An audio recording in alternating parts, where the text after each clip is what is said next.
चंद्रसर झील के किनारे एक गरीब लेकिन मेहनती मछुआरा हरिया रोज की तरह जाल डाल रहा था। उसे क्या पता था कि आज उसकी किस्मत बदलने वाली है। अरे, आज तो सुबह से एक भी मछली हाथ नहीं लगी। हे भगवान, आज भी खाली हाथ घर गया तो क्या खाऊंगा। थोड़ी देर बाद अरे अरे, ये जाल इतना भारी कैसे हो गया? लगता है आज तो बड़ी मछली फंसी है। अरे वाह, ये क्या, इतनी चमक। हे मानव, मुझे छोड़ दो। अरे, मछली बोल रही है। तू कौन है? मैं कोई साधारण मछली नहीं, मैं जादुई सुनहरी मछली हूँ। अगर तुम मुझे छोड़ दोगे तो तुम्हें 3 भविष्य की गुप्त बातें बताऊंगी। अरे, मुझे भविष्य से क्या लेना देना। मुझे तो बस पेट भरने से मतलब है। तुझे बेचकर अच्छा पैसा मिलेगा। अगर मुझे पानी से बाहर ले गए तो मैं साधारण मछली बन जाऊंगी। तुम्हें बस थोड़े पैसे मिलेंगे, लेकिन मुझे छोड़ दोगे तो तुम्हारी जिंदगी बदल जाएगी। अगर सच में कुछ बड़ा मिल गया तो ठीक है, बताओ क्या करना होगा। पहले तुम्हें मेरे 2 सवालों के जवाब देने होंगे। अगर जवाब सही हुआ तो ही मैं बताऊंगी। अरे, ये भी कोई बात हुई। चलो पूछो, मैं तैयार हूँ। बताओ, वो क्या है जो जितना भरते जाओ उतना हल्का होता जाता है? जितना भरे उतना हल्का? अरे, ये कैसी बात हुई? अरे हाँ, गुब्बारा। जितनी हवा भरो उतना हल्का ऊपर उड़ता है। बहुत अच्छा उत्तर। अब दूसरा सवाल सुनो। ऐसी कौन चीज है जो बिना पंख उड़ती है, बिना मुंह बोलती है, बिना शरीर रोती है? बिना पंख उड़ती है, बिना मुंह बोलती है, बिना शरीर रोती है। अरे, ये तो बादल है। उड़ता भी है, गरजता भी है और बरसता भी है। तुमने दोनों सवालों के सही उत्तर दिए। अब सुनो तुम्हारे जीवन की 3 बातें। ध्यान से सुनो। पहली, तुम्हारा विवाह किसी इंसान से नहीं होगा। दूसरी, तुम्हारे बच्चे तुमसे दूर हो जाएंगे। तीसरी, एक आभूषण तुम्हारी जिंदगी बदल देगा। अरे, ये कैसी उल्टी सीधी बात है।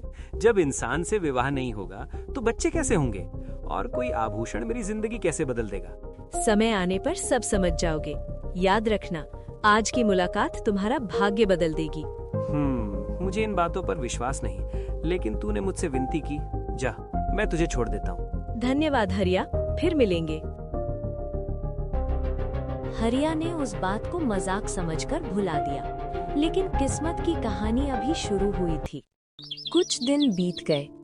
हरिया को सुनहरी मछली की बातें तो याद थीं, पर वो उन पर विश्वास नहीं करता था। एक दिन वो फिर उसी चंद्रसर झील के किनारे मछली पकड़ने पहुंचा। आज तो कुछ भी हो, मछली पकड़ कर ही जाऊंगा। घर में खाने को भी कुछ नहीं बचा। अरे, ये क्या, इतना भारी? लगता है आज तो किस्मत खुल गई। रुको, मुझे चोट लग रही है। कृपया मुझे इस जाल से आजाद कर दो। अरे, ये कौन है? इंसान जैसी पर पानी। मैं इस झील की जल परी हूँ। मैं गलती से तुम्हारे जाल में फंस गई, तो मुझे छोड़ दोगे? पहले भी एक जादुई मछली मिली थी। चलो, तुम्हें छोड़ देता हूँ। हरिया, तुमने मुझे जाल से मुक्त किया है। तुम बहुत दयालु इंसान हो। कल इसी समय आना, मैं तुम्हें बहुत सारी मछलियाँ दूंगी। सच? अब मुझे भूखा नहीं रहना पड़ेगा।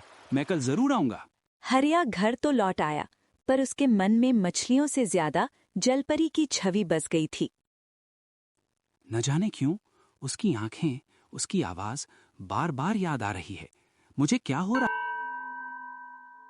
जलपरी, मैं आ गया हूँ, बाहर आओ। तुम आ गए हरिया, बताओ क्या चाहते हो? तुमने कहा था ना, तुम मुझे बहुत सारी मछलियाँ दोगी। अब मुझे मछलियाँ में हरिया, मैं अपने वचन से पीछे हट रही हूँ। क्या? लेकिन क्यों? मछलियाँ मेरा परिवार हैं।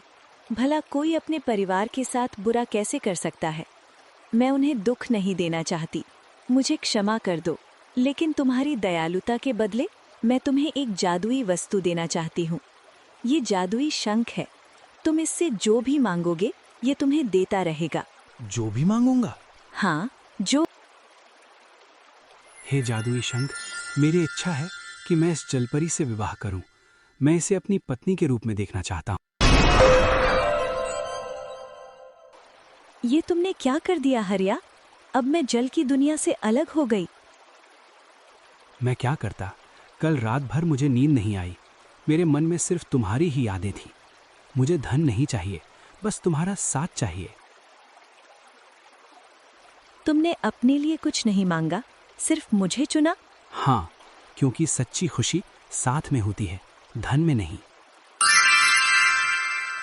अरे ये क्या देख रहा हूँ? इंसान और जलपरी बातें कर रहे हैं। प्रणाम ऋषिवर। ऋषिवर, कृपया बताइए, क्या एक जलपरी और इंसान का विवाह संभव है? शांत हो जाओ, ये सब भाग्य का खेल है। तुम दोनों का मिलन पहले से ही नियति में तय था, इसे कोई रोक नहीं सकता। पर ये कैसे मुमकिन है ऋषिवर? कोई उपाय तो जरूर होगा ना? हर समस्या का समाधान होता है। मैं तुम्हें एक जादुई रत्न देता हूँ। जब तक ये रत्न तुम्हारे पास रहेगा, तुम जलपरी से इंसान और इंसान से जलपरी बन सकती हो। लेकिन याद रखना, अगर ये रत्न खो गया तो तुम उसी दुनिया में हमेशा के लिए फंस जाओगी। मैं आपकी शर्त स्वीकार करती हूँ। अब हम साथ रह सकते हैं। समय के साथ हरिया और जलपरी का विवाह पूरे गांव की मौजूदगी में हुआ। एक साधारण मछुआरा और जल लोक की रानी अब एक नए जीवन की शुरुआत कर रहे थे। देखो, हरिया की किस्मत तो देखो, कैसी सुंदर पत्नी मिली है। लगता है ये कोई साधारण स्त्री नहीं। आज से हम हमेशा साथ रहेंगे। हाँ हरिया, अब यही मेरा संसार है। समय बीतने लगा। हरिया का घर हंसी और खुशियों से भर गया। कुछ वर्षों बाद उनके घर 2 पुत्रों का जन्म हुआ, आरव और विवान। मेरे बेटों, तुम मेरे जीवन की सबसे बड़ी खुशी हो। इनकी हंसी मेरे लिए सबसे अनमोल है। क्या बात है, तुम उदास लग रही हो? हरिया, मुझे अपने जल्लोक की याद आने लगी है। वो मेरा घर था, मेरा संसार। लेकिन अब तुम्हारा घर यही है, हमारा परिवार। मैं तुम सबसे बहुत प्रेम करती हूँ, लेकिन समुद्र की लहरें, मेरी दुनिया मुझे बुला रही हैं। ये वही जादुई रत्न है जिससे मैं जल्लोक जा सकती हूँ। क्या तुम हमें छोड़कर जाओगी? नहीं, मैं हमेशा के लिए नहीं जा रही, बस अपने लोक को देखने, अपने परिवार से मिलने। जल्दी वापस आना, तुम्हारे बिना ये घर सूना हो जाएगा। मैं वचन देती हूँ। मेरे प्यारे बेटों, मैं जल्द लौटूंगी। सावधान रहना। जलपरी अपने जल्लोक लौट गई, लेकिन ये दूरी उनके जीवन में एक नए संघर्ष की शुरुआत थी। जलपरी अपने जललोक लौट तो आई, लेकिन उसका मन अब भी हरिया और अपने बच्चों के पास था। मुझे जल्द ही वापस जाना होगा। हरिया और मेरे बच्चे मेरा इंतजार कर रहे होंगे। बस इस रत्न की शक्ति से मैं अपने परिवार के पास लौट जाऊंगी। वो रत्न को किनारे पत्थर पर रखती है। रत्न की चमक देखकर एक पक्षी उसे भोजन समझ बैठा। अरे मेरा रत्न, रुको! वो रत्न ही मेरे लौटने का एकमात्र साधन है। पक्षी ऊंचा उड़ता है, रत्न चोंच से फिसलता है, पानी की तेज धारा रत्न को बहा ले जाती है। सब खत्म हो गया। अब मैं वापस कैसे जाऊंगी? वो झरने में खोजने की कोशिश करती है। कहीं तो होगा, मुझे मिलना ही चाहिए। बहुत खोजने के बाद भी रत्न कहीं नहीं मिला। अब मैं मानव लोक में वापस नहीं जा सकती। ना हरिया से मिल सकती हूँ, ना अपने बच्चों को देख सकती हूँ। हे भाग्य, ये कैसी परीक्षा है। आज भी वो वापस नहीं आई। पिताजी, माँ कब आएंगी? मुझे नहीं पता। भाग्य अपना खेल खेल चुका था। एक छोटी सी घटना ने पूरे परिवार को अलग कर दिया। समय बीतता गया। जलपरी कभी वापस नहीं लौटी। हरिया ने अकेले ही अपने दोनों पुत्रों को पालने का कठिन निर्णय लिया। आरव, विवान, मैं काम पर जा रहा हूँ, तुम दोनों पढ़ाई करना। पिताजी, माँ कब आएंगी? वो बहुत दूर गई हैं बेटा, लेकिन एक दिन जरूर लौटेगी। हरिया ने माँ और पिता दोनों का कर्तव्य निभाया। उसने अपने बच्चों को कभी माँ की कमी महसूस नहीं होने दी। समय बीतता गया। बच्चे अब बड़े हो रहे थे। पिताजी ने हमारे लिए कितना त्याग किया है। लेकिन हमारे मन में हमेशा एक सवाल रहा, हमारी माँ आखिर कहाँ है? पिताजी, आज हमें सच बताइए, माँ हमें छोड़कर क्यों गईं? तुम्हारी माँ साधारण स्त्री नहीं थी, वो जललोक की जलपरी थी। जलपरी? तो वो अब कहाँ है? वो अपने लोक गई थी, लेकिन वो वापस नहीं आ सकी। तो क्या वो आज भी हमारी प्रतीक्षा कर रही होगी? हाँ, शायद। भैया, हमें माँ को ढूंढना चाहिए। हाँ, हम उन्हें वापस लेकर आएंगे। पिताजी, हमें अनुमति दीजिए, हम माँ को खोजने जाएंगे। ये मार्ग आसान नहीं है। समुद्र, जंगल, अनजाने खतरे, आपने हमें साहस सिखाया है। अब हमें अपना कर्तव्य निभाने दीजिए। जाओ, लेकिन सावधान रहना और अपनी माँ को जरूर वापस लाना। माँ के प्रेम ने उन्हें यात्रा पर निकलने की शक्ति दी। उनकी ये खोज आगे चलकर उनके जीवन की सबसे बड़ी परीक्षा बनने वाली थी। हे ईश्वर, मेरे बच्चों की रक्षा करना। आरव और विवान जंगल में चलते गए और एक झील के पास जाकर पहुंच गए। यही वो झील है जिसके बारे में पिताजी ने बताया था। यहीं से हमारी माँ की कहानी शुरू हुई थी और शायद यहीं से हमारी खोज भी पूरी होगी। भैया, न जाने क्यों इस जगह पर आते ही मन बेचैन हो रहा है। ऐसा लगता है जैसे कोई हमें देख रहा हो, जैसे इस जल में कोई रहस्य छुपा है। हो सकता है ये वही स्थान है जहाँ भाग्य ने हमारे माता पिता को मिलाया था। आज शायद वही भाग्य हमें भी सच के करीब ले जाएगा। हे जल की देवी, यदि कोई इस जल में निवास करता है तो कृपया हमारे सामने प्रकट होइए। हम किसी को हानि पहुंचाने नहीं आए हैं। हम केवल अपनी माँ की खोज में भटकते हुए यहाँ पहुँचे हैं। कौन हो तुम दोनों और इस पवित्र जल को क्यों पुकार रहे हो? भैया देखो, ये तो सच में जल कन्या है। हे देवी, हम दूर से आए यात्री हैं। हम अपनी माँ की खोज कर रहे हैं, जो वर्षों पहले हमसे बिछड़ गई। हमारी माँ जललोक की रहने वाली थी। वो एक दिन अपने लोक लौट गईं, लेकिन फिर कभी वापस नहीं आईं। हमारे पिताजी कहते हैं उनका जादुई रत्न खो गया था। तब से हम उन्हें खोज रहे हैं। ये मेरे ही पुत्र हैं। समय ने इन्हें कितना बड़ा कर दिया। जल कन्या की आंखें नम हो जाती हैं। वो भावनाओं को रोकती है। यदि तुम्हारी खोज सच्ची है तो तुम्हें कठिन परीक्षाओं से गुजरना होगा। सिर्फ प्रेम ही नहीं, धैर्य और साहस भी चाहिए। हम हर परीक्षा देने को तैयार हैं, बस हमें मार्ग दिखाइए। हमने बचपन से माँ के बिना जीवन जिया है। अब बिना सच जाने वापस नहीं जाएंगे। तुम दोनों के शब्दों में सच्चाई है, लेकिन इस रहस्य का उत्तर मेरे पास नहीं है।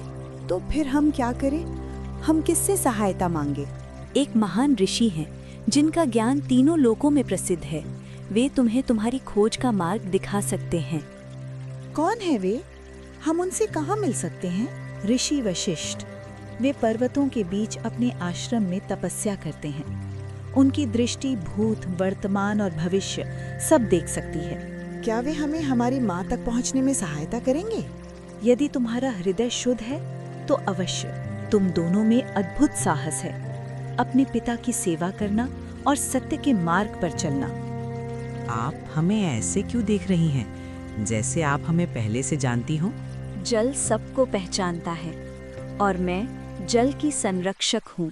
देवी, आपने हमारी सहायता की। हम आपका आभार व्यक्त करते हैं। जाओ, ऋषि वशिष्ठ के पास जाओ। तुम्हारी यात्रा तुम्हें सत्य के और करीब ले जाएगी। हम लौटकर आपको अपनी सफलता का समाचार देंगे। और यदि हमारी माँ मिली तो सबसे पहले आपको धन्यवाद कहेंगे। दोनों चले जाते हैं। जल कन्या उन्हें जाते देखती है। आंखों से आंसू गिरते हैं। मेरे बच्चों, मैं तुम्हें पहचानती हूँ, पर अभी सत्य बताने का समय नहीं आया। भाग्य स्वयं तुम्हें सच तक ले जाएगा। माँ और पुत्र आमने सामने थे, फिर भी अनजान। भाग्य ने उनके मिलन को अभी टाल दिया था। भैया, हम कई दिनों से यात्रा कर रहे हैं। न जाने ऋषि वशिष्ठ का आश्रम अभी कितना दूर है, लेकिन मेरे मन में एक अजीब सा विश्वास है, जैसे हमारी मंजिल अब पास है। विवान, जब उद्देश्य सच्चा हो तो रास्ते की कठिनाइयां मायने नहीं रखती। हम अपनी माँ की खोज में निकले हैं और जब तक सत्य नहीं मिल जाता हम रुकेंगे नहीं। भैया देखो, वो सामने आश्रम दिखाई दे रहा है। शायद यही ऋषि वशिष्ठ का निवास है। हे महान ऋषि वशिष्ठ, हम आपकी शरण में आए हैं। कृपया हमारी सहायता करें। मुझे ज्ञात है तुम दोनों किस उद्देश्य से यहाँ आए हो। तुम अपने अतीत का सत्य जानना चाहते हो। आप बिना बताए ही सच जान गए। ज्ञान की दृष्टि से कुछ भी छिपा नहीं रहता, लेकिन सत्य प्राप्त करने के लिए तुम्हें स्वयं को योग्य सिद्ध करना होगा। हम हर परीक्षा देने को तैयार हैं गुरुवर, कृपया हमें मार्ग दिखाइए। मनुष्य का सबसे बड़ा शत्रु क्या है? मुझे लगता है मनुष्य का सबसे बड़ा शत्रु उसका अहंकार है। अहंकार ही उसे सत्य से दूर कर देता है। उत्तम उत्तर। अब दूसरा प्रश्न, मनुष्य की सबसे बड़ी शक्ति क्या है? प्रेम, क्योंकि प्रेम ही वो शक्ति है जो हर कठिनाई को जीत सकती है। तुम दोनों के हृदय शुद्ध हैं। तुम सत्य जानने के योग्य हो। तुम्हारी माँ जल लोक की निवासी है। वो तुमसे दूर इसलिए हुई क्योंकि उसका जादुई रत्न खो गया था। वही रत्न उसे मानव लोक में वापस आने की शक्ति देता था। तो क्या हम उनसे फिर मिल सकते हैं? हाँ, लेकिन उसके लिए तुम्हें खोया हुआ रत्न ढूंढना होगा। वो रत्न कहाँ मिलेगा गुरुवर? वो रत्न झरने की गहराइयों में छिपा है। उसे पाने के लिए साहस, धैर्य और त्याग की आवश्यकता होगी। ये ताबीज तुम्हारी रक्षा करेगा। जब भी तुम्हारा मन डगमगाए, ये तुम्हें सही मार्ग दिखाएगा। गुरुवर, हम आपके आभारी हैं। हम अपनी माँ को अवश्य वापस लाएंगे। दोनों भाई प्रणाम कर यात्रा पर निकल पड़े। अब उनकी यात्रा और भी कठिन होने वाली थी, लेकिन माँ से मिलने की आशा ने उन्हें अटूट साहस दे दिया। आरव और विवन उसी झरने पर जा पहुंचे जो उन्हें वृषि ने बताया था। भैया, यही वो जादुई झरना है जिसके बारे में ऋषि वशिष्ठ ने बताया था। हाँ, देखो, इसकी रोशनी जैसे हमें बुला रही हो। रुको, जो भी इस जल की शक्ति चाहता है उसे मेरी कठिन परीक्षाओं से गुजरना होगा। हम हर परीक्षा के लिए तैयार हैं। हमें अपनी माँ को वापस लाना है। यदि उत्तर गलत हुआ तो तुम सदा के लिए यहाँ कैद हो जाओगे। हमें मंजूर है। बताओ, ऐसी कौन चीज है जिसे तोड़ने से पहले बोलना पड़ता है? तोड़ने से पहले बोलना पड़ता है? पत्थर नहीं, कांच नहीं। मुझे समझ आया। क्या? उत्तर है वादा। वादा करने के बाद ही उसे तोड़ा जाता है। सही उत्तर। तुम्हारी बुद्धि प्रशंसनीय है। अब दूसरी पहेली, ऐसा क्या है जो तुम्हारा है लेकिन दूसरे लोग तुमसे ज्यादा इस्तेमाल करते हैं? जो हमारा है पर दूसरे ज्यादा इस्तेमाल करते हैं? हमारा घर, हमारा धन। नहीं, मुझे उत्तर मिल गया। बताओ। उत्तर है हमारा नाम। हमसे ज्यादा लोग हमारा नाम लेते हैं। तुम दोनों ने बुद्धि, धैर्य और साहस की परीक्षा पार की है। मैं प्रसन्न हूँ। ये दिव्य मणि लो, ये तुम्हें सत्य तक पहुँचाने में सहायता करेगी। वर्षों की खोज और कठिन परीक्षाओं के बाद आरव और विवान आखिरकार वो जादुई रत्न लेकर उसी झील के पास पहुँचे जहाँ से उनकी कहानी शुरू हुई थी। भैया, यही वो जगह है। बाबा ने कहा था रतन को जल में अर्पित करने से सच सामने आ जाएगा। आज हमें अपनी माँ के बारे में सब सच जानना ही होगा। आरव धीरे से रत्न झील में डालता है। पानी में तेज रोशनी फैलती है। जल की गहराइयों से एक दिव्य रूप प्रकट हुआ, वही रहस्यमयी जल परी। तावीज चमकने लगता है। इस चमक का क्या मतलब हो सकता है? दिल कहता है यही हमारी माँ है। मेरे बच्चों, अब मैं तुमसे सच नहीं छुपा सकती। तो आप ही हमारी माँ हो? हाँ बेटा। बरसों पहले मैं मानव लोक में तुम्हारे पिता हरिया के साथ रहती थी, लेकिन जादुई रत्न खो जाने से मैं जललोक में फंस गई। मैं चाहकर भी वापस नहीं आ सकी। हर पल तुम सब की याद मुझे सताती रही। तुम्हें मेरे पास लाने के लिए दिया गया था। मैं ही तुम्हारी माँ हूँ। परिस्थितियों ने मुझे तुमसे दूर कर दिया था। माँ, हमने आपको हर जगह ढूंढा। हमें हमेशा लगता था कि आप कहीं न कहीं हमारा इंतजार कर रही हैं। आरव, विवान, अपने बच्चों की खोज में भटकते हुए हरिया भी उसी झील तक पहुंच गया था। ये कैसे संभव है? क्या सच में तुम? हाँ हरिया, मैं वापस आ गई हूँ। मैंने तुम्हें कभी नहीं भुलाया। हर दिन तुम्हारा इंतजार किया। बच्चों को भी तुम्हारी कहानियां सुनाकर बड़ा किया। आज हमारा परिवार फिर से पूरा हो गया। अब हमें कोई अलग नहीं कर सकता। सच्चा प्रेम और विश्वास कभी हारता नहीं। समय चाहे जितनी परीक्षा ले, परिवार का बंधन अटूट रहता है। आज से हम सब साथ रहेंगे, चाहे जललोक हो या मानवलोक। वर्षों का इंतजार समाप्त हुआ। सच्चे प्रेम, विश्वास और साहस ने परिवार को फिर एक कर दिया।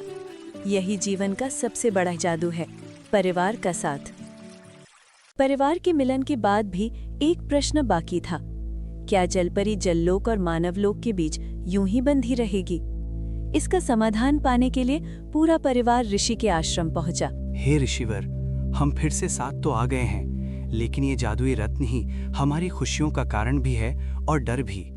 कृपया मार्ग दिखाइए। गुरुदेव, हम अपनी माँ को फिर कभी खोना नहीं चाहते। कोई ऐसा उपाय बताइए जिससे हमारा परिवार हमेशा साथ रह सके। इस रत्न में अपार शक्ति है, लेकिन यही शक्ति तुम्हें बार बार अलग भी कर सकती है। जहाँ जादू होता है वहाँ परीक्षा भी होती है। एक ही मार्ग है, या तो जलपरी जललोक लौट जाए या ये रत्न सदा के लिए नष्ट कर दिया जाए। यदि रत्न नष्ट हो गया तो मैं हमेशा के लिए मानव बन जाऊंगी और कभी अपने जललोक वापस नहीं जा सकूंगी। जलपरी के सामने कठिन निर्णय था, अपना पुराना संसार या अपना परिवार। मेरे लिए सबसे बड़ा सत्य मेरा परिवार है। मैं अपने बच्चों और पति के साथ रहना चाहती हूँ। मैं मानव बनकर जीवन जीने को तैयार हूँ। तुम्हें कोई त्याग करने की आवश्यकता नहीं। नहीं हरिया, ये त्याग नहीं, मेरा सौभाग्य है। जलपरी के निर्णय के बाद ऋषि ने रत्न अपने हाथों में लिया। मंत्र उच्चारण करते रत्न को नष्ट कर दिया। ये रत्न अब किसी को अलग नहीं करेगा। आज इसकी शक्ति यहीं समाप्त होती है। रत्न के नष्ट होते ही जलपरी का शरीर चमक उठा और वो हमेशा के लिए एक साधारण मानव स्त्री बन गई। अब मुझे जल की ओर खिंचाव महसूस नहीं हो रहा। अब तुम पूर्ण रूप से मानव हो। तुम्हारा जीवन अब केवल तुम्हारे परिवार के साथ है। माँ अब हमें कभी छोड़कर नहीं जाएंगी। अब हमारा परिवार हमेशा साथ रहेगा। आज मेरा घर सच में पूरा हुआ है। प्रेम ही सबसे बड़ा जादू है, जिसने हमें फिर से एक कर दिया। समय बीतता गया। परिवार प्रेम, विश्वास और खुशियों के साथ जीवन बिताने लगा। वर्षों बाद हरिया फिर उसी झील पर आया, जहां से उसकी जीवन यात्रा शुरू हुई थी। यहीं से सब शुरू हुआ था। जादू, प्रेम, बिछड़ना और फिर परिवार का मिलन। पानी से एक सुनहरी जादुई मछली प्रकट होती है। हरिया, क्या तुम मुझे पहचानते हो? तुम वही जादुई मछली जिसने वर्षों पहले मेरा भाग्य बताया था। हाँ, आज मैं तुम्हारी परीक्षा लेने आई हूँ। क्या तुम आज भी मुझे पकड़ोगे? नहीं, अब मैंने समझ लिया है, किसी की स्वतंत्रता छीनकर सुख नहीं मिलता। तुम भी इस जल की संतान हो, तुम्हें पकड़ना अन्याय होगा। तो तुम मछली पकड़ना छोड़ दोगे? हाँ, अब मैं जीवों को कष्ट देकर जीवन नहीं जीना चाहता। परिवार ने मुझे दया और प्रेम का अर्थ सिखाया है। हरिया, आज तुमने सच्ची करुणा दिखाई है। यही सबसे बड़ी परीक्षा थी। मुझे किसी वरदान की इच्छा नहीं, मेरा परिवार ही मेरा सबसे बड़ा धन है। इसी निस्वार्थ भाव के कारण मैं तुम्हें समृद्धि और सुख का वरदान देती हूँ। उस दिन से हरिया के जीवन में कभी अभाव नहीं रहा। उसके घर में सुख, शांति और समृद्धि हमेशा बनी रही। आज तुम्हारे चेहरे पर अलग ही शांति है। क्योंकि आज मैंने जीवन की सबसे बड़ी सीख पाई है। दया और करुणा से बड़ा कोई जादू नहीं। जो दूसरों के जीवन का सम्मान करता है, प्रकृति स्वयं उसे आशीर्वाद देती है। ये कहानी एक ऐसे राजकुमार की है जो हर रात जिंदा लाश बन जाता था। समुद्र के किनारे खड़ा ये महल कभी खुशियों से भरा रहता था, लेकिन आज इसकी दीवारें भी डर को पहचानने लगी हैं। फिर वही रात आ गई। दिन भर खुद को समझाता रहा, पर रात हमेशा सच्चाई दिखा देती है। सब कहते हैं मैं राजकुमार हूँ, पर कोई ये नहीं देखता मैं कितना अकेला हूँ। नहीं, अभी नहीं। हर रात ये काला रंग जैसे मेरा दिल निगल रहा हो।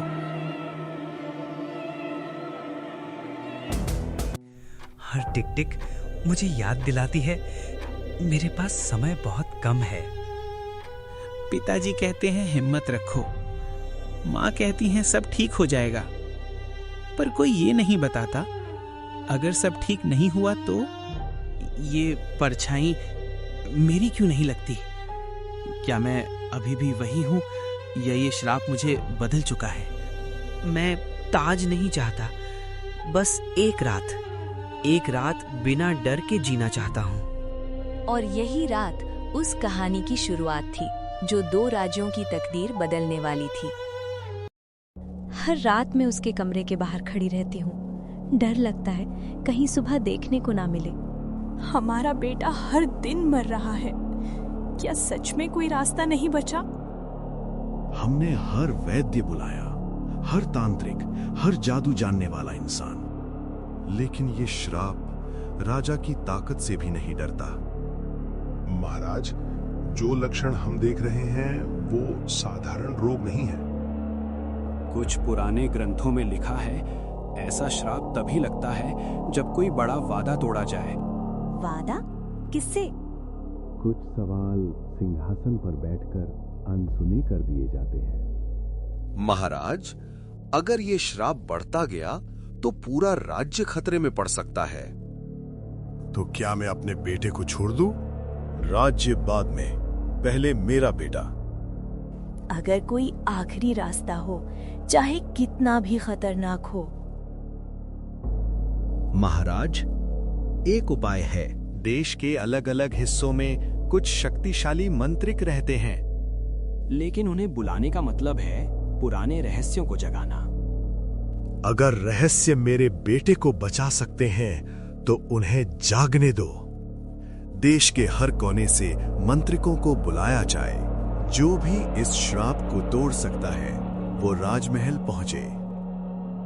हे ईश्वर, इस बार हमारी गलती की सजा हमारे बच्चे से मत लेना। जब जादू आने वाला होता है तो हवा सबसे पहले डरती है। 3 रहस्यमयी आकृतियां प्रवेश करती हैं। पहला मंत्रिक अग्नि तत्व का, दूसरा मंत्रिक जल तत्व का, तीसरा मंत्रिक वायु तत्व का।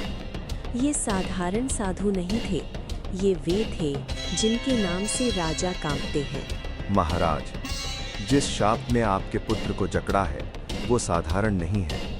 ये श्राप ऐसा है जो खून में उतरता है और दिल को धीरे धीरे पत्थर बनाता है। राजा की आंखों में पहली बार डर साफ दिखाई दिया। सच बताइए, क्या हमारा बेटा बच सकता है?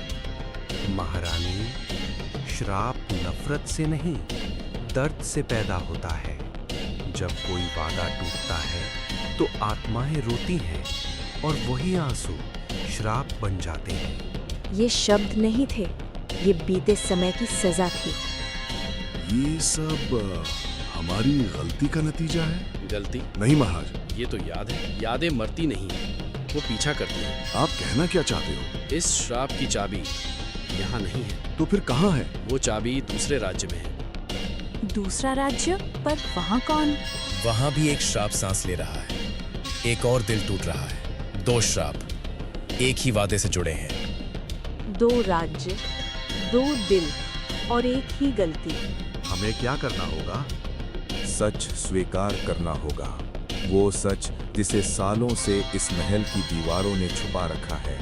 जब तक अपराध को नाम नहीं दिया जाता, श्राप अपना नाम नहीं छोड़ता। वो वादा पूरा करना होगा, वही वादा जो डर के कारण अधूरा छोड़ दिया गया था। जिस दिन वो वचन टूटा, उसी दिन ये श्राप जन्मा। और त्याग करना होगा, ऐसा त्याग जो ताज से बड़ा हो, ऐसा त्याग जो सत्ता से भारी हो, क्योंकि श्राप ताकत से नहीं बल्कि त्याग से टूटता है। अगर त्याग बहुत बड़ा हुआ तो? अगर उस त्याग में हमारा सब कुछ चला गया तो? क्या एक माँ से उसका बेटा भी छीन लिया जाएगा?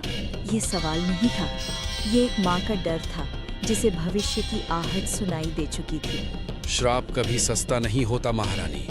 जिस दर्द से वो जन्मता है उतनी ही कीमत लेकर जाता है, और कभी कभी कीमत खून से चुकाई जाती है। बस सीधे कहो, हमें क्या खोना होगा? तुम्हारे पास समय कम है।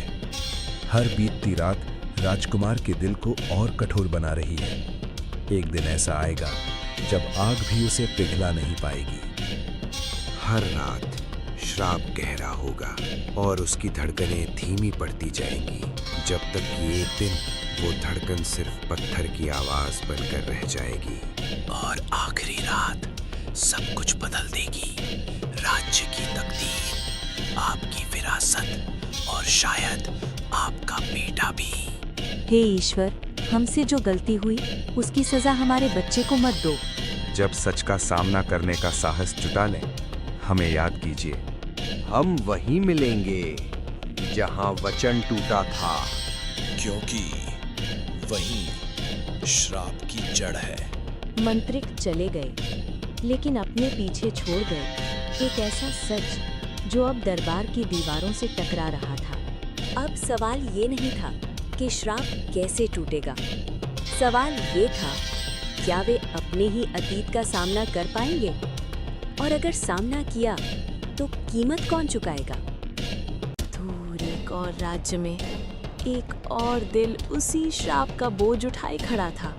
हर रात वही सपना, वही आवाज, क्यों मेरा अतीत मुझे छोड़ता नहीं। राजकुमारी शीशे में देखती है, उसकी परछाई मुस्कुरा रही है जबकि उसका चेहरा गंभीर है। नहीं, फिर से नहीं।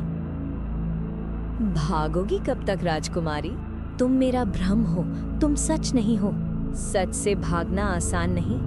तुम और वो राजकुमार एक ही अधूरी कहानी के किरदार हो। मैंने कुछ गलत नहीं किया। वो वादा बचपन की मासूमियत थी। वादा तो वादा होता है और टूटे वादे श्राप बन जाते हैं। वो अभी भी वही दर्द सह रहा है। दो राज्यों के बीच फैला ये रहस्य दरअसल एक अधूरी प्रतिज्ञा की सजा था। जब तक तुम सच स्वीकार नहीं करोगी, उसका दिल पत्थर बनता रहेगा। तो क्या मुझे ही कीमत चुकानी होगी? हर श्राप की एक कुंजी होती है और तुम वही कुंजी हो। अगर मेरी चुप्पी उसकी मौत बन रही है तो अब मुझे सच बोलना ही होगा। आज चांदनी महल में सिर्फ डर नहीं जागा था, जागी थी एक निर्णय की शुरुआत।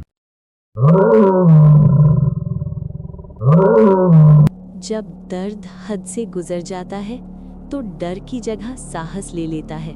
राजकुमार काले लबादे में घोड़े पर सवार होकर दूसरे राज्य की सीमा पार करता है।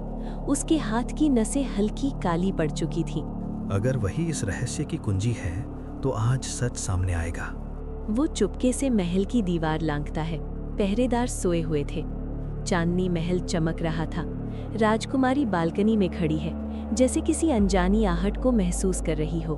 आज दिल क्यों बेचैन है? आप कौन है और इस तरह रात में यहाँ क्यों आए हैं? नाम जानकर क्या होगा? मैं बस एक ऐसा इंसान हूँ जो हर रात थोड़ा थोड़ा मरता है। आपके हाथ, ये काली नसें, ये वही श्राप है ना? तो तुम्हें भी? हर रात मेरी परछाई मुझसे अलग हो जाती है और मुझे याद दिलाती है एक अधूरा वादा। बचपन में दो राज्यों ने दोस्ती की कसम खाई थी। हमने भी साथ रहने का वादा किया था। लेकिन जब युद्ध शुरू हुआ, हमारे वादे को झूठ कहा गया। और उसी दिन से हर रात मेरा दिल पत्थर बन रहा है। और मेरी परछाई मुझे दोषी ठहराती है। अगर हमारा दर्द एक है तो शायद इलाज भी एक ही होगा। उस एक स्पर्श ने उन्हें सच दिखा दिया। दो श्राप नहीं थे, एक ही अधूरी प्रतिज्ञा थी। ये रोशनी? शायद जब तक हम साथ हैं श्राप कमजोर पड़ता है। अब उन्हें समझ आ गया था, उनका दर्द अलग नहीं, एक ही किस्मत की दो हिस्से थे। अगर वादा ही श्राप बना है तो हम उसे फिर से निभाएंगे, चाहे इसकी कीमत कुछ भी हो। दोनों की परछाइयां अब एक दूसरे के साथ खड़ी थीं। कुछ सच्चाइयां इतनी पुरानी होती हैं कि उन्हें याद करना भी पाप जैसा लगता है, लेकिन जब श्राप जाग जाता है तो सच छुपा रह ही नहीं सकता। तुम सब यहाँ इसलिए आए हो क्योंकि अब सच से भागने का रास्ता खत्म हो चुका है। अगर ये श्राप है तो इसका कारण भी होगा। और अगर कारण है तो सच बताइए। 。 । 。 । । । । । । । । । । । । । । । । । 。 । 。 । 。 । 。 । 。 । 。 । । । । । । । । । । । । । । । । । । । । । । ।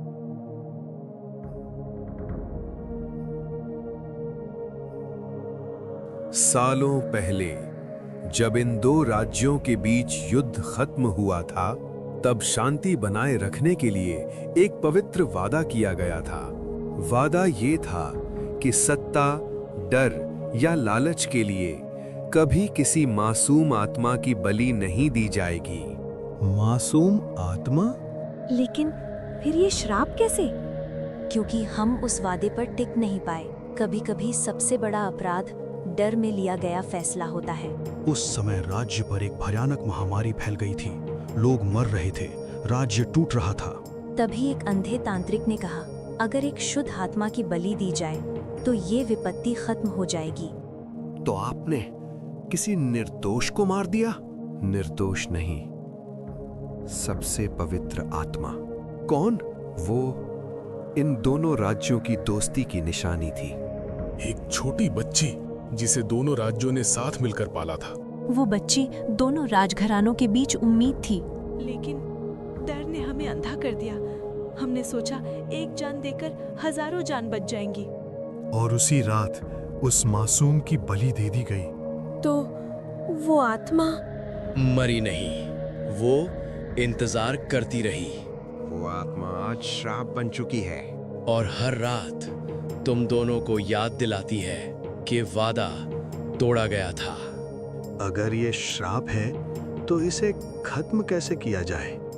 क्या उस आत्मा को शांति मिल सकती है? श्राप को तोड़ने का एक ही रास्ता है, वही वादा जिसे तोड़ा गया था। मासूम आत्मा की बलि नहीं दी जाएगी, लेकिन अगर कोई खुद अपनी इच्छा से उस आत्मा के लिए सब कुछ त्याग दे, तभी श्राप टूटेगा। त्याग? हाँ, और वो त्याग इतना बड़ा होगा कि उसके बाद किसी की जिंदगी पहले जैसी नहीं रहेगी। अब सच सामने था। श्राप क्यों लगा ये उन्हें पता चल चुका था। लेकिन अब सबसे बड़ा सवाल था, क्या कोई इतना बड़ा त्याग करने के लिए तैयार होगा?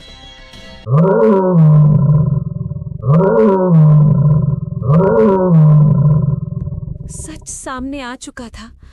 अब फैसला लेना बाकी था, एक ऐसा फैसला जो इतिहास बदल सकता था। अगर हमारी खुशी के लिए किसी और मासूम ने दर्द सहा है, तो हमें ये ताज नहीं चाहिए।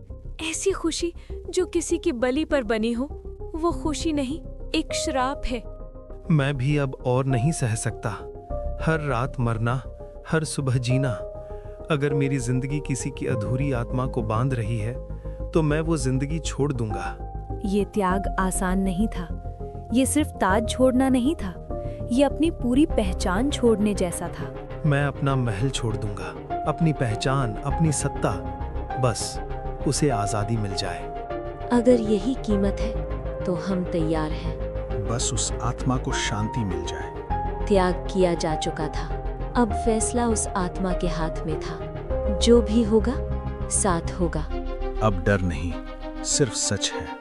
क्या ये त्याग श्राप को खत्म कर पाएगा? जब त्याग सच्चा होता है तो किस्मत भी अपना फैसला बदल देती है। वो आ गई। अब जो भी होगा हम साथ सामना करेंगे। सालों से मैं इंतजार कर रही थी, न्याय के लिए, सच के लिए। ये वही आत्मा थी जिसे कभी इंसाफ नहीं मिला। हमें माफ कर दो। हमने नहीं, लेकिन हमारे अपने लोगों ने एक मासूम की जिंदगी छीन ली। हम उस गलती को सुधार नहीं सकते, लेकिन उसकी कीमत चुकाने के लिए तैयार हैं। तुमने वो किया जो राजा रानी नहीं कर सके। तुमने अपने स्वार्थ को छोड़ा और किसी और के दर्द को अपना लिया। पहली बार उस आत्मा के दर्द में नरमी आई। मैं बदला लेने नहीं आई थी, मैं बस चाहती थी कि कोई मेरी पीड़ा समझे। मेरा दिल ये फिर से धड़क रहा है। मेरी परछाई अब मुझे नहीं छोड़ रही। श्राप टूट रहा था क्योंकि त्याग ने बदले को हरा दिया था। अब मुझे शांति मिल गई। तुम दोनों ने मेरे दर्द को खत्म कर दिया। रुको, अब रुकने का समय नहीं, अब जाने का समय है। सालों पुराना श्राप आज खत्म हो चुका था और एक मासूम आत्मा आखिरकार मुक्त हो गई। श्राप तो टूट गया, लेकिन हर गलती की एक कीमत होती है और इस बार कीमत बहुत बड़ी थी। आज हम उस गलती को स्वीकार करते हैं जिसने हमारे राज्य को वर्षों तक अंधेरे में रखा। हमने डर में आकर एक मासूम की बलि दी और उसी दिन हम इस सिंहासन के लायक नहीं रहे। आज पहली बार राजा रानी अपने ही फैसलों के सामने खड़े थे। ये राज अब हमारा नहीं रहा। राज अब तुम्हारा नहीं, जनता का होगा। हम अपनी सजा खुद चुनते हैं। हम इस महल और इस सत्ता को छोड़ रहे हैं। माँ, पिताजी, ये सब जरूरी था क्या? हाँ, क्योंकि सच्चा न्याय वही होता है जब इंसान खुद अपनी गलती की सजा स्वीकार करे।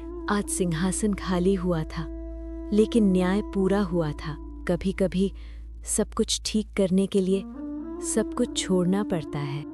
हर अंधेरी रात के बाद एक नया सवेरा जरूर आता है और कभी कभी वो सवेरा हमें वहां ले जाता है जहां असली खुशी छुपी होती है। याद है, एक समय था जब हम इस सादगी को समझ ही नहीं पाते थे। तब हम सब कुछ होते हुए भी अंदर से खाली थे। अब हमारे पास ताज नहीं, न महल, न दौलत। लेकिन बिना ताज हम ज्यादा खुश हैं। क्योंकि अब हमारा दिल आजाद है, न कोई श्राप, न कोई डर। आप दोनों हमेशा इतने खुश क्यों रहते हो? क्योंकि हमने सच को अपनाया है और दूसरों के लिए जीना सीखा है। कभी कभी जिंदगी हमें सब कुछ देकर भी खुश नहीं करती और कभी सब कुछ छीन कर हमें असली खुशी दे देती है। कभी कभी सब कुछ खोकर ही सब कुछ पाया जाता है।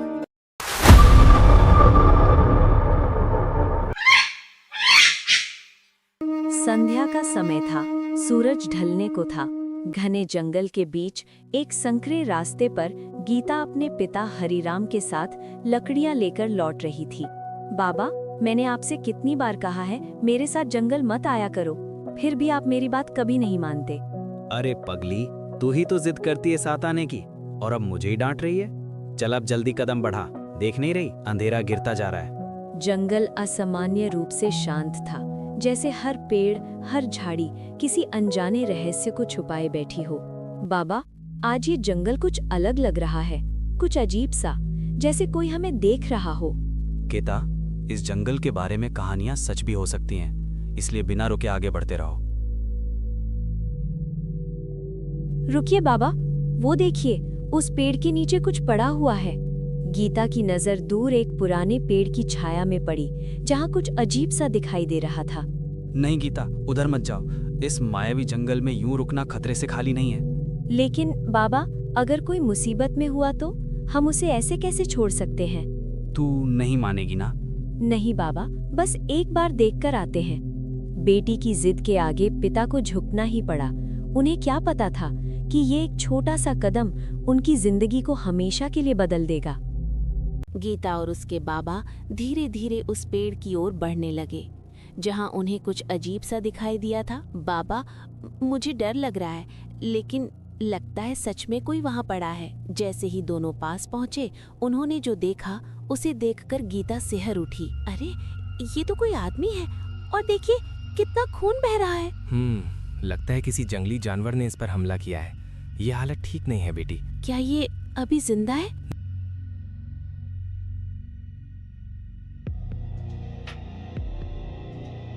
सांस चल रही है लेकिन बहुत कमजोर है।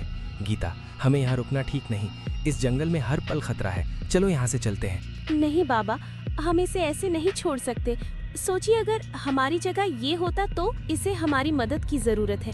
अगर हमने इसे छोड़ दिया तो ये मर जाएगा। तू हमेशा मुझे मुश्किल में डाल देती है। तू नहीं मानेगी।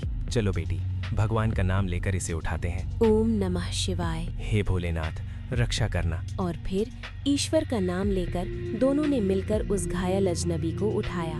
उन्हें क्या पता था, यही फैसला उनकी किस्मत बदलने वाला है।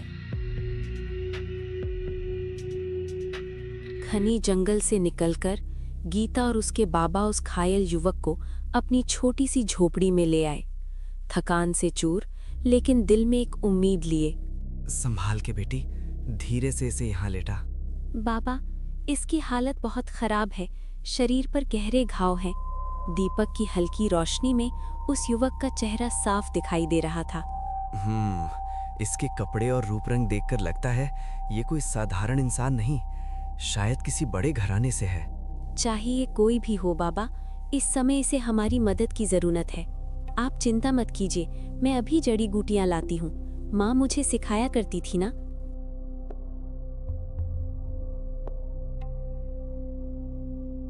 गीता ने सावधानी से जड़ी बूटियां पीसी और धीरे धीरे उसके घावों पर लगाने लगी।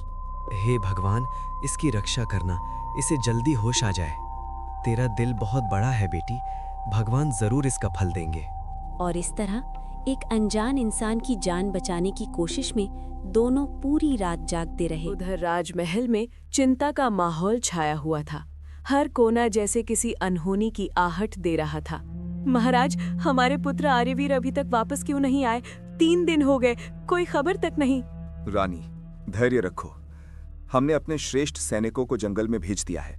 लेकिन महाराज, वो जंगल साधारण नहीं है। वहां जाने वाले कई लोग कभी लौटकर नहीं आए। मुझे डर लग रहा है, कहीं मेरे बेटे के साथ कुछ अनहोनी ना हो गई हो। एक माँ का दिल अनजाने डर से कांप उठा था। नहीं रानी, ऐसा कुछ नहीं होगा। आर्यवीर हमारा पुत्र है, वो बहादुर है, वो जरूर वापस आएगा। हमें उस पर विश्वास रखना होगा। हे महादेव, मेरे बेटे की रक्षा करना। उन्हें क्या पता था, उनका पुत्र इस समय मौत और जिंदगी के बीच संघर्ष कर रहा था। पूरी रात बीत चुकी थी और आखिरकार सुबह की पहली किरण झोपड़ी के अंदर आई। घायल युवक, जो अब तक बेहोश था, धीरे धीरे होश में आने लगा। मैं कहाँ हूँ? बाबा देखिए, इन्हें होश आ गया। आप सुरक्षित हैं। हमने आपको जंगल से यहाँ लाकर संभाला है। आर्यवीर ने धीरे धीरे अपनी आंखें खोली और सामने खड़ी उस सरल लड़की को देखा। तुमने मेरी जान बचाई? नहीं, ये तो हमारा फर्ज था। किसी को मुसीबत में छोड़ना सही नहीं होता। अब ज्यादा बात मत करो, तुम्हें आराम की जरूरत है। आप लोगों का यह एहसान मैं कभी नहीं भूलूंगा। लेकिन गीता और उसके बाबा को अभी तक ये नहीं पता था कि उन्होंने जिस इंसान की जान बचाई है वो कोई साधारण युवक नहीं, बल्कि एक राजकुमार है। कुछ ही समय बाद राजकुमार आर्यवीर सकुशल राजमहल लौट आए और उनके साथ थे वो 2 लोग जिन्होंने उनकी जान बचाई थी। आर्यवीर, मेरे बेटे। बेटा, तुम ठीक हो, यही हमारे लिए सबसे बड़ी खुशी है। राजा की नजर अब गीता और उसके बाबा पर पड़ी। तुम दोनों ने हमारे बेटे की जान बचाई है। हम तुम्हारे इस उपकार को कभी नहीं भूल सकते। बताओ, तुम्हें क्या चाहिए? महाराज, हमने जो किया वो इंसानियत के नाते किया। हमें किसी इनाम की इच्छा नहीं है। गीता की सादगी और विनम्रता ने पूरे दरबार का दिल जीत लिया। पिताश्री, अगर आप सच में इन्हें कुछ देना चाहते हैं तो मैं गीता से विवाह करना चाहता हूँ। राजकुमार के इस निर्णय ने पूरे महल को चौंका दिया। कुछ ही दिनों में पूरे राज्य में खुशियों का माहौल छा गया। राजकुमार आर्यवीर और गीता के विवाह की तैयारियां जोरों शोरों से होने लगीं और राजकुमार आर्यवीर शाही वस्त्रों में अत्यंत आकर्षक लग रहे थे। अब वर वधू 7 फेरे लेंगे। साधारण सी गीता आज दुल्हन के रूप में किसी रानी से कम नहीं लग रही थी। अग्नि को साक्षी मानकर दोनों ने 7 फेरे लिए और जीवन भर साथ निभाने की कस्में खाईं। मैं तुम्हें हमेशा खुश रखूंगा। मैं हर परिस्थिति में आपका साथ निभाऊंगी। इस तरह एक साधारण लड़की राजमहल की बहू बन गई। लेकिन इस खुशी के पीछे एक तूफान भी आने वाला था। विवाह के बाद कुछ दिनों तक सब कुछ शांत रहा, लेकिन रानी पद्मा के मन में एक तूफान पल रहा था। एक दिन जब गीता महल के आंगन में अकेली खड़ी थी, तभी रानी पद्मा वहां आ पहुंची। सुनो लड़की, अपनी हद में रहना सीख लो। तुम जैसी साधारण जंगल में लकड़ियां बीनने वाली लड़की इस राजमहल की रानी बनने का सपना भी कैसे देख सकती है? रानी के शब्द तीर की तरह गीता के दिल में चुभ गए। महारानी, मैंने कभी रानी बनने का सपना नहीं देखा। चुप, बहुत जल्दी जवाब देना सीख गई हो। मैं यहाँ किसी पद या वैभव के लिए नहीं आई, मैं तो बस अपने पति का साथ निभाने आई हूँ। गीता की सादगी भरी बातों में सच्चाई थी, लेकिन रानी के मन का घमंड उसे समझने को तैयार नहीं था। याद रखना, इस महल में रहने के लिए सिर्फ शादी काफी नहीं होती। राजघराने की रानी बनने के लिए खून भी राजसी होना चाहिए। खून चाहे कैसा भी हो महारानी, दिल साफ होना चाहिए। 2 अलग दुनिया, एक राजसी घमंड और एक सच्चा दिल, अब आमने सामने खड़े थे। रानी के कटु शब्द गीता के दिल में गहरे उतर चुके थे। वो बाहर से शांत थी लेकिन अंदर से टूट रही थी। उस रात गीता अकेली महल के बगीचे में खड़ी थी। चांदनी उसकी उदासी को और भी गहरा बना रही थी। शायद मैं इस महल के लायक नहीं हूँ। यहाँ हर चीज मुझे पराई लगती है। गीता, तुम यहाँ अकेली क्या कर रही हो? कुछ नहीं, बस ऐसे ही। नहीं, तुम मुझसे कुछ छुपा रही हो। तुम पहले जैसी नहीं रही। राजकुमार, क्या कभी आपने सोचा है कि एक साधारण लड़की इस महल में कैसा महसूस करती होगी? हर कोई मुझे अलग नजर से देखता है, जैसे मैं यहाँ की नहीं हूँ। अगर किसी ने तुम्हें दुख पहुँचाया है तो बताओ, मैं सब ठीक कर दूंगा। कुछ बातें ठीक नहीं की जा सकती, बस उनसे दूर जाया जा सकता है। अगर आप मुझसे सच में प्रेम करते हैं तो मुझे चंद्रसागर झील के पास रहने दीजिए। वहाँ इस महल की चमक दमक से दूर मैं अपने मन की शांति पा सकूंगी। गीता की आंखों में दर्द भी था और एक सुकून की चाह भी। अगर वहाँ रहने से तुम्हें सुकून मिलेगा तो वहीं तुम्हारा नया महल होगा। मैं खुद वहाँ एक सुंदर महल बनवाऊंगा जहाँ तुम अपनी दुनिया बसा सको। धन्यवाद राजकुमार। धन्यवाद नहीं, ये मेरा वादा है। उस रात 2 दिलों ने एक नया फैसला लिया, एक ऐसा फैसला जो उनकी जिंदगी को एक नई दिशा देने वाला था। कुछ ही दिनों में चंद्रसागर झील के किनारे बना नया महल गीता की नई दुनिया बन गया। यहाँ न कोई ताने थे, न कोई भेदभाव, सिर्फ शांति और प्रकृति की सुंदरता। रानी गीता, ये जगह तो किसी स्वर्ग से कम नहीं है। हाँ, यहाँ आकर मन को एक अलग ही सुकून मिलता है। विशाल झील, चमकता पानी और बीच में एक छोटा सा टापू, सब कुछ मानो किसी जादुई दुनिया जैसा लग रहा था। अरे वो देखो, वो लोग क्या कर रहे हैं? रानी, वो मछुआरे हैं, रोज यहाँ आकर मछलियाँ पकड़ते हैं, यही उनका काम है। सच? तो क्या मैं भी ये कर सकती हूँ? क्यों नहीं रानी, अगर आप चाहें तो हम अभी जाल मंगवा देते हैं। हाँ, मुझे भी कोशिश करनी है, देखते हैं मैं कितनी मछलियाँ पकड़ पाती हूँ। गीता की आंखों में एक नई चमक थी, लेकिन उसे ये नहीं पता था कि ये मासूम सा खेल एक बड़ी मुसीबत को जन्म देने वाला था, क्योंकि इस शांत झील के अंदर एक ऐसा रहस्य छुपा था जो उसकी जिंदगी बदलने वाला था।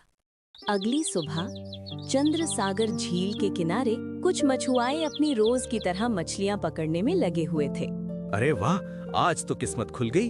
देख कितनी सारी मछलियां जाल में आई हैं। हाँ भाई, आज तो पूरा गांव पेट भर खाएगा। कुछ ही देर में उनके पास ढेर सारी मछलियां इकट्ठा हो गई। चलो भाई, अब जिंदा मछलियां अलग कर लेते हैं और जो मर गई हैं उन्हें यहीं पानी में फेंक देते हैं। कौन ढोए इतना बोझ। मछुआरों ने बिना सोचे समझे मरी हुई मछलियों को उसी झील में फेंक दिया। झील की गहराइयों में जहां इंसानों की नजर कभी नहीं पहुंचती, वहीं जल परियों का संसार बसा था। ये कैसी बदबू है? ऐसी गंध तो मैंने पहले कभी महसूस नहीं की। रानी नीरजा, ये बदबू मरी हुई मछलियों से आ रही है। मरी हुई मछलियां? किसने ये दुस्साहस किया है? कौन हमारी पवित्र झील को अपवित्र कर रहा है? नीरजा का क्रोध पूरे जल लोक में फैल गया। सच्चाई जानने के लिए नीरजा जल की सतह पर पहुंची, धीरे, और तभी उसकी नजर पड़ी गीता रानी पर, जो सखियों के साथ मछलियां पकड़ रही थी। तो ये सब इस मनुष्य का किया हुआ है। रात होते ही नीरजा ने अपना इंसानी रूप धारण किया और सीधे गीता के महल की ओर बढ़ गई।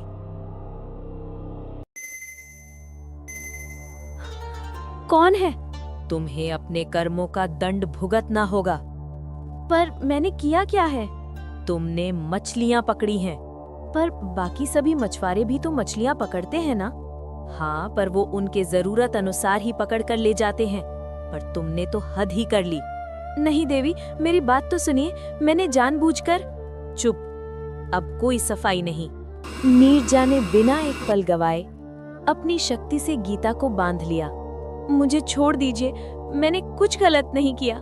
अब तुम जल लोक की कैदी बनोगी। और अगले ही पल एक तेज लहर आई और गीता को अपने साथ गहराइयों में ले गई। नीरजा ने बिना उसकी कोई बात सुने गीता को कैद कर लिया।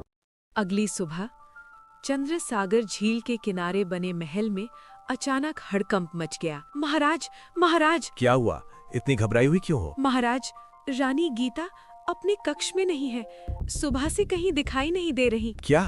ये कैसे हो सकता है? आर्यवीर तुरंत गीता के कक्ष में पहुंचे। कमरा खाली था, हर चीज अपनी जगह पर, लेकिन गीता कहीं नहीं थी। गीता, गीता तुम कहाँ हो? उन्होंने पूरे महल में गीता को ढूंढा, लेकिन हर जगह निराशा ही हाथ लगी। मेरी गीता कहाँ चली गई?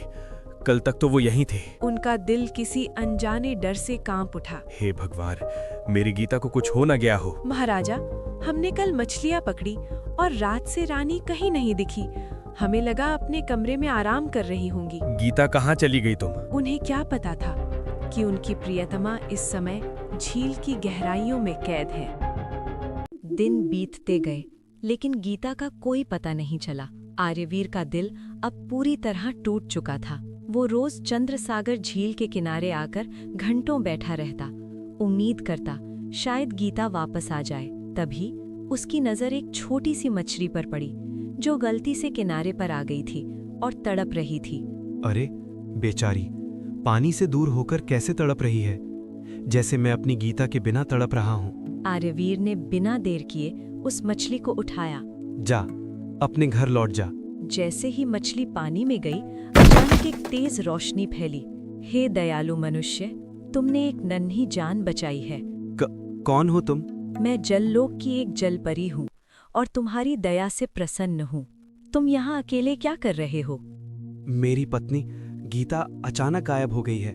पता नहीं कहाँ चली गई। मैं उसे हर जगह ढूंढ रहा हूँ। अच्छा, तो वो तुम्हारी रानी? क्या आप उसे जानती हैं? कृपया बताइए वो कहाँ है? उसे हमारी जल रानी ने बंदी बना लिया है। क्या? लेकिन क्यों? तुम्हारी रानी ने कई मछलियों को पकड़कर उन्हें मरने के लिए छोड़ दिया और फिर उसी पवित्र झील में फेंक दिया। हे भगवान, ये उससे अनजाने में हुआ होगा। कृपया आप मेरी मदद कीजिए। मैं अपनी रानी को वापस पाना चाहता हूँ। अगर तुम सच में अपनी रानी को वापस पाना चाहते हो तो तुम्हें एक कठिन परीक्षा से गुजरना होगा। मैं अपनी गीता के लिए कुछ भी करने को तैयार हूँ। बताइए मुझे क्या करना होगा? त्रिकाल पर्वत के घने जंगलों में एक भयानक राक्षस भैरव रहता है। उसने हमारी जलरानी की बहन एक परी को बंदी बना रखा है। अगर तुम उस परी को मुक्त कर दोगे, तभी जलरानी प्रसन्न होकर तुम्हारी गीता को आजाद करेंगी। मैं उस राक्षस का अंत कर दूंगा और उस परी को जरूर आजाद कराऊंगा। ये लो, ये जादुई खंजर, इसी से उस राक्षस का वध संभव है। धन्यवाद। मैं वचन देता हूँ, मैं परी को वापस लेकर ही लौटूंगा। और इसी के साथ एक नई और खतरनाक यात्रा की शुरुआत हो गई। त्रिकाल पर्वत की खतरनाक राहों को पार करते हुए राजा आखिरकार उस रहस्यमयी गुफा तक पहुंच गया। जैसे ही वो गुफा के अंदर गया, उसे एक अजीब सा दृश्य दिखाई दिया। मंत्री देवदत्त! राजा, आप आखिरकार आ ही गए। ये सब कैसे हुआ मंत्री जी? आप यहाँ कैसे बंदी बन गए? महाराज, जब आप अकेले जंगल में आए थे, तब आपकी रक्षा के लिए मुझे आपके पीछे भेजा गया था। लेकिन उस दुष्ट राक्षस ने आप पर पीछे से जादुई वार किया। उसने आपको बेहोश कर दिया और जब मैंने उसे रोकने की कोशिश की तो उसने मुझे अपनी जादुई शक्ति से बंदी बना लिया और मेरा ही रूप धारण कर लिया। क्या? राक्षस ने मेरा रूप लेकर राजमहल में घुसपैठ कर ली है। अब खतरा और भी बढ़ चुका था। राक्षस सिर्फ गुफा में ही नहीं, बल्कि राजमहल तक पहुंच चुका था। मंत्री की बात सुनकर राजा और भी सतर्क हो गया, लेकिन राक्षस को हराने का तरीका अभी भी एक रहस्य था। तभी गुफा के एक कोने से हल्की सी रोशनी दिखाई दी। कौन है वहाँ? राजा ने देखा, एक दिव्य आभा से घिरी हुई परी जादुई बंधनों में कैद थी। हे वीर राजा, कृपया मेरी मदद कीजिए। मैं तुम्हें जरूर मुक्त कराऊंगा, लेकिन पहले मुझे बताओ, उस राक्षस को कैसे हराया जाए? उसकी शक्ति एक दिव्य ज्योति से जुड़ी है। जब तक वो ज्योति जलती रहेगी, राक्षस अजेय रहेगा। तो मुझे उस ज्योति को बुझाना होगा। हाँ, वही उसकी सबसे बड़ी कमजोरी और रहस्य है। अब राजा के सामने राक्षस को हराने का रास्ता साफ हो चुका था। परी से रहस्य जानने के बाद आर्यवीर धीरे धीरे गुफा के गर्भगृह की ओर बढ़ा। वहां एक चट्टान के ऊपर एक दिव्य ज्योति प्रज्वलित हो रही थी। यही है उस राक्षस की शक्ति का स्रोत। एक पल के लिए उसने गहरी सांस ली और फिर अपनी पूरी हिम्मत जुटाकर ज्योति को बुझा दिया। ज्योति बुझते ही राक्षस की शक्तियां कमजोर पड़ने लगी। ये क्या हो रहा है? मेरी शक्तियां अचानक कमजोर क्यों हो रही हैं? नहीं, किसी ने दिव्य ज्योति बुझा दी है। मुझे तुरंत गुफा लौटना होगा। क्रोध से भरा राक्षस तेजी से अपनी गुफा की ओर बढ़ने लगा। अब अंतिम मुकाबला होने वाला था। दिव्य ज्योति बुझते ही राक्षस भैरव की शक्तियां कमजोर पड़ चुकी थीं और अब अंतिम युद्ध का समय आ गया था। तो तुम हो जिसने मेरी शक्ति को चुनौती दी है। तेरा अंत आज निश्चित है भैरव। मुझे हराना इतना आसान नहीं है। एक सही मौके का इंतजार करते हुए आर्यवीर ने अपना दिव्य खंजर निकाला और इसी के साथ दुष्ट राक्षस भैरव का अंत हो गया। अंधकार पर सत्य और साहस की जीत हो चुकी थी। आर्यवीर परी को लेकर जल रानी के पास पहुंचता है। हे जल रानी, मैं आपकी बहन को सुरक्षित वापस ले आया हूँ। दीदी! जल रानी परी की आवाज सुनकर ऊपर आती है। मेरी बहन, तुम ठीक हो? राजकुमार, तुमने मुझ पर बहुत बड़ा उपकार किया है। मुझे सिर्फ मेरी पत्नी गीता वापस चाहिए। मुझसे भूल हो गई। ये लो तुम्हारी पत्नी। मुझे माफ कर दो, मैंने बिना सच्चाई जाने तुम्हें दंड दिया।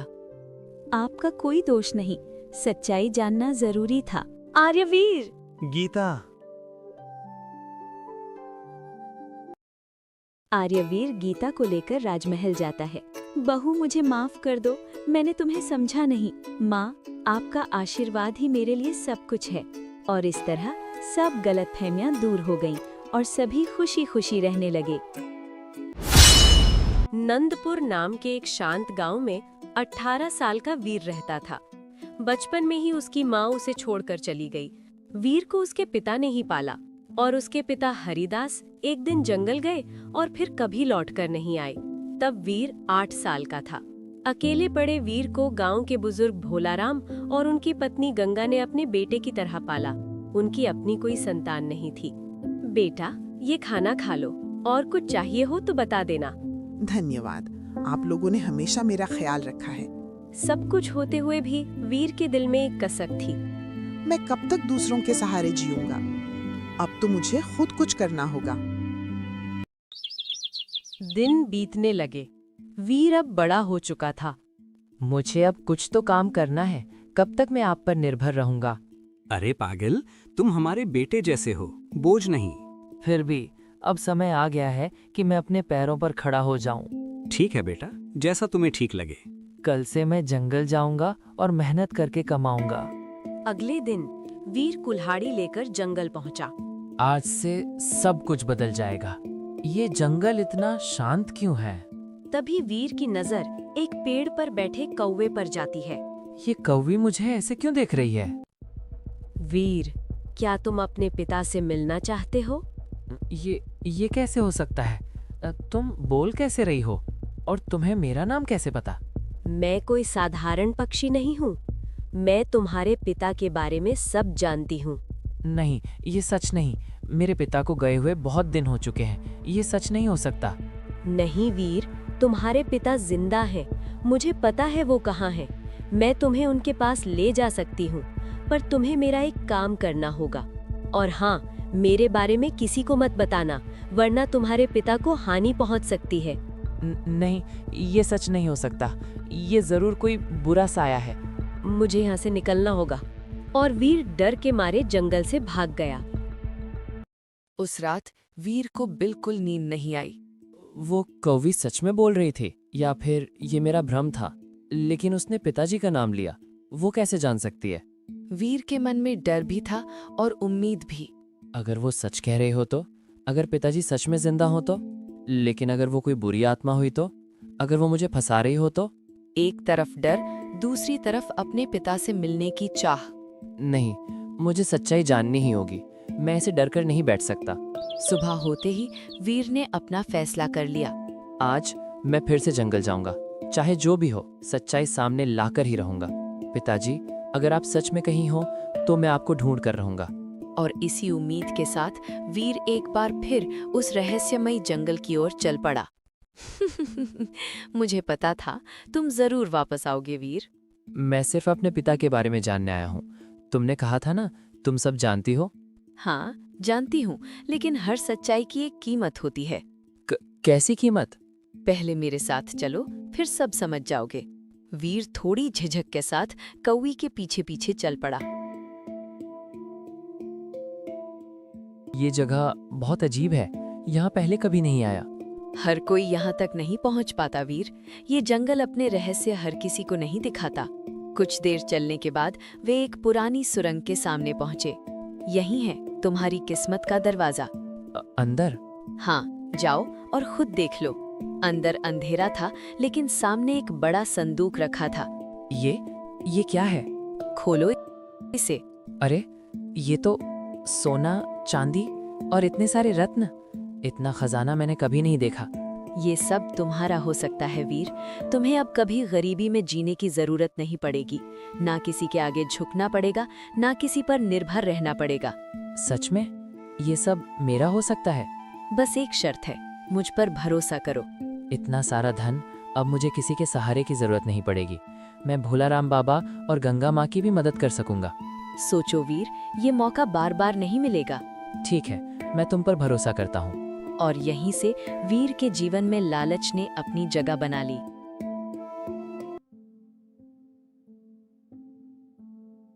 अरे वीर, ये क्या उठा लाए हो बेटा? वो मुझे जंगल में मिला। जंगल में? ऐसा क्या मिल गया जो तुम इतने परेशान लग रहे हो? हे भगवान, ये तो खजाना है। इतना सारा धन। वीर, सच सच बताओ, ये कहाँ से लाए हो? बाबा, मैं जंगल में लकड़ियाँ काट रहा था, तभी मुझे एक पुरानी सुरंग मिली। उसके अंदर ये संदूक रखा था।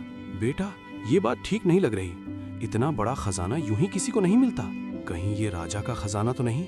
और अगर ये सच में राजा का हुआ तो हमें सजा भी हो सकती है। तो अब क्या करें? इसे तुरंत राजा के पास ले जाना होगा। ईमानदारी ही सबसे सही रास्ता है बेटा। वीर कुछ पल के लिए चुप हो गया।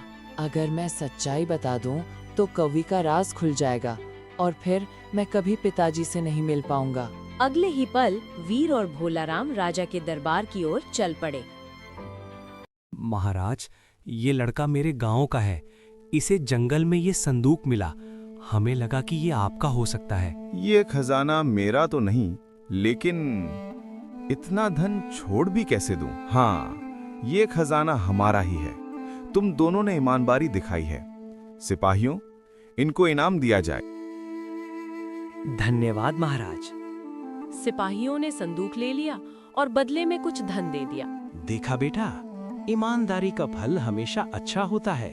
लेकिन वीर के दिल में कुछ और ही चल रहा था। राजा झूठ बोल रहा था। वो खजाना उसका नहीं था, लेकिन मैं कुछ कह भी नहीं सकता। मुझे सिर्फ पिताजी से मिलना है। और इसी बेचैनी के साथ वीर फिर से उस रहस्यमय जंगल की ओर खिंचता चला गया। मुझे उस कौवी से मिलना ही होगा। वही मुझे पिताजी तक पहुंचा सकती है। रुको बेटा। कौन? डरो मत, मैं तुम्हारा भला चाहता हूँ। आप कौन हैं और मुझे क्यों रोक रहे हैं? मैं इस जंगल का साधक हूँ और मैं सब जानता हूँ तुम किससे मिलते हो। तुमने देखा? हाँ, उस काली कौवी से जिस पर तुम आंख बंद करके भरोसा कर रहे हो। वो मेरे पिता के बारे में जानती है। मैं बस उनसे मिलना चाहता हूँ। वो तुम्हें सच नहीं, छल दिखा रही है। वो कोई साधारण पक्षी नहीं, एक दुष्ट शक्ति है। नहीं, आप गलत कह रहे हैं। अगर वो बुरी होती तो मेरी मदद क्यों करती? यही उसकी चाल है बेटा। पहले भरोसा जीतना, फिर विनाश करना। लेकिन उसने मुझे खजाना दिया और वो मेरे पिता के बारे में भी जानती है। लालच और भावनाएं इंसान को अंधा कर देती हैं। तुम वही गलती कर रहे हो। मुझे किसी की बात पर विश्वास नहीं। मैं खुद सच जानूंगा। अगर तुमने मेरी बात नहीं मानी तो बहुत देर हो जाएगी। बस, मुझे और कुछ नहीं सुनना। मुझे सिर्फ अपने पिता से मिलना है। साधु की चेतावनी वीर के दिल तक नहीं पहुंच पाई और वो एक बहुत बड़ी गलती की ओर बढ़ चुका था। कव्वी ने वीर को साधु से मिलते हुए देख लिया था। वीर, वो साधु क्या कह रहे थे? वो बोल रही थी तुम मुझे फंसा रही हो। मुझे पता ही था वो साधु तुमसे मिलने की कोशिश करेगा, क्योंकि वो साधु नहीं है, वो साधु के भेष में एक हैवान है। उसने ही मुझे ऐसा बनाया। क्या सच में? हाँ वीर, मैं तुम्हारे गांव की ही रहने वाली हूँ, इसलिए मुझे तुम्हारे बारे में सब पता है। तुम्हारे पिता के बारे में तुम्हें कुछ पता नहीं और किसी ने बताया भी नहीं। भोलाराम और गंगा को छोड़कर तुमसे कोई बात भी नहीं करता।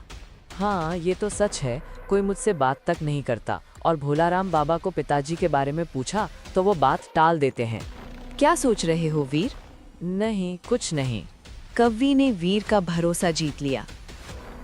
वीर, अगर तुम सच में अपने पिता से मिलना चाहते हो तो तुम्हें मेरी एक मदद करनी होगी। कैसी मदद? इस जंगल के अंदर एक गुफा में एक जादुई क्रिस्टल छुपा है। उस क्रिस्टल में मेरी सारी शक्तियाँ कैद हैं। तो मुझे क्या करना होगा? अमावस्या की रात जब चारों ओर घना अंधेरा होगा, तुम्हें उस क्रिस्टल को तोड़ना होगा। और उसके बाद? जैसे ही क्रिस्टल टूटेगा, मैं इस श्राप से मुक्त हो जाऊंगी और फिर मैं तुम्हें सीधे तुम्हारे पिता के पास ले जाऊंगी। अगर ये सच हुआ तो मैं पिताजी से मिल सकता हूँ, लेकिन अगर ये कोई चाल हुई तो? डर और शक छोड़ दो वीर, हर मौका बार बार नहीं मिलता। ठीक है, मैं तैयार हूँ। मैं अमावस्या की रात उस क्रिस्टल को तोड़ दूंगा। और इसी फैसले के साथ वीर एक ऐसे रास्ते पर चल पड़ा जहाँ से वापस लौटना शायद मुमकिन नहीं था। अमावस्या की काली रात, चारों तरफ गहरा सन्नाटा छाया हुआ था। आज सब कुछ तय हो जाएगा, या तो मैं पिताजी से मिलूंगा या सब खत्म हो जाएगा। जैसे ही वीर गुफा के अंदर पहुंचा, उसे पीछे से आवाज आई। साधु बाबा ने भोलाराम को सब कुछ बता दिया था। वीर, रुक जाओ बेटा, उस क्रिस्टल को मत तोड़ो, तुम बहुत बड़ी गलती करने जा रहे हो। उस क्रिस्टल को मत तोड़ो, तुम बहुत बड़ी गलती करने जा रहे हो। नहीं, आप दोनों झूठ बोल रहे हैं। आप मुझे मेरे पिता से मिलने से रोकना चाहते हैं। नहीं बेटा, हम तुम्हें बचाना चाहते हैं। वो कौवी कोई साधारण पक्षी नहीं, एक भयानक दुष्ट शक्ति है। अगर ये क्रिस्टल टूट गया तो सब खत्म हो जाएगा। मुझे किसी की बात पर विश्वास नहीं, मुझे सिर्फ अपने पिता से मिलना है। और फिर वीर ने बिना एक पल सोचे क्रिस्टल को तोड़ दिया। एक पल में सब कुछ बदल गया। जैसे ही क्रिस्टल टूटा, गुफा के अंदर अजीब सी ताकत फैलने लगी। ये क्या हो रहा है? वीर, तुमने बहुत बड़ी गलती कर दी। अब इसे रोकना मुश्किल होगा। हे भगवान, हमारी रक्षा करना। आखिरकार मैं आजाद हो गई। उसका छोटा सा शरीर धीरे धीरे बड़ा और डरावना होने लगा। नहीं, ये क्या हो रहा है? वीर, तुमने मेरा काम आसान कर दिया। तुमने मुझसे झूठ बोला। झूठ? मैंने तो बस तुम्हारी कमजोरी का फायदा उठाया। तुम्हारी चाह, तुम्हारा लालच, तुम्हारा डर। हमने तुम्हें रोका था बेटा। ये वही दुष्ट शक्ति है जिसे तुम्हारे पिता ने अपनी जान देकर कैद किया था। और अब कोई मुझे नहीं रोक सकता। आज मैं इस पूरे गांव को खत्म कर दूंगी। नहीं, ये सब मेरी गलती है। वीर को अब सच्चाई समझ आ चुकी थी, लेकिन बहुत देर हो चुकी थी। राक्षसी के आजाद होते ही चारों ओर विनाश का साया छा गया। अब कोई मुझे नहीं रोक सकता। आज पूरा गांव मेरी ताकत देखेगा। नहीं, मैं ऐसा नहीं होने दूंगा। अब कुछ नहीं हो सकता बेटा। एक रास्ता अभी भी है। कौन सा रास्ता? जिस तरह तुम्हारे पिता ने इस राक्षसी को रोका था, उसी तरह फिर से किसी को बलिदान देना होगा। मतलब किसी को अपनी जान देनी होगी? हाँ, तभी ये शक्ति फिर से कैद होगी। ये सब मेरी वजह से हुआ है। अगर मैंने क्रिस्टल नहीं तोड़ा होता। नहीं बेटा, अभी भी देर नहीं हुई, हम कोई और रास्ता ढूंढ लेंगे। नहीं बाबा, अब यही एक रास्ता है। आपने मुझे हमेशा अपने बेटे की तरह पाला। आज मुझे सच में आपका बेटा बनकर दिखाना होगा। मैं अपनी गलती का प्रायश्चित करूंगा। वीर, नहीं बेटा, रुक जाओ। यही एक तरीका है। पिताजी, आज मैं भी आपकी तरह इस गांव के लिए अपनी जान दे रहा हूँ। मुझे माफ कर दीजिए। नहीं, तुमने मुझे फिर से कैद कर दिया। ये अंत नहीं है वीर, मैं फिर लौटूंगी। एक जोरदार चमक के साथ राक्षसी फिर से कैद हो गई।